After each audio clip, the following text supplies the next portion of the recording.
বাজারে ৫, ১০ ও ২০ টাকার কাগুজে নোটের অবস্থা খুবই নাজুক উল্লেখ করে তা দ্রুত পরিবর্তন করার কথা জানিয়েছেন অর্থ উপদেষ্টা ডক্টর সালেহ উদ্দিন আহমেদ। সকালে সচিবালয়ে রপ্তানি উন্নয়ন ব্যুরোর কর্মকর্তাদের সাথে বৈঠক শেষে একথা জানান তিনি। অর্থ উপদেষ্টা বলেন, চলতি কিংবা আগামী মাসে বাজেট রিভাইজ বা পুনর্বিবেচনা করা হতে পারে। বাজেটে বড় বড় উন্নয়ন খাতের প্রকল্পগুলোর বিষয়ে সরকারের উচ্চ পর্যায়ে সিদ্ধান্ত নেওয়া হবে।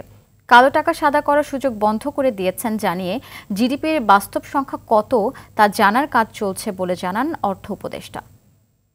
আমরা টাকাটাই এমন মিসহ্যান্ডেল করি, এই ইসের মধ্যে লুঙ্গির মধ্যে গুঁজে দিই। পৃথিবীর আপনি দেখেন ডলার দেখেন এত সার্কুলেশন হয়, এমনি আমাদের ক্যাশ কম কিন্তু ওটা কোনো মিউটিলেটেড হয় না। আমাদের এখানে রাখবেন, ওখানে রাখবেন, এই মানি ব্যাগ রাখবেন, ভাঁজ হয়ে যাবে। এগুলো হয় যতদিনে রিপ্লেস না হয় পুরোনো টাকাগুলো তো বাজার থেকে আপনি আউট করতে পারবেন না। একেবারে খুব খারাপগুলো বাংলাদেশ ব্যাংকে জমা হয়, ওগুলো কাউন্ট করে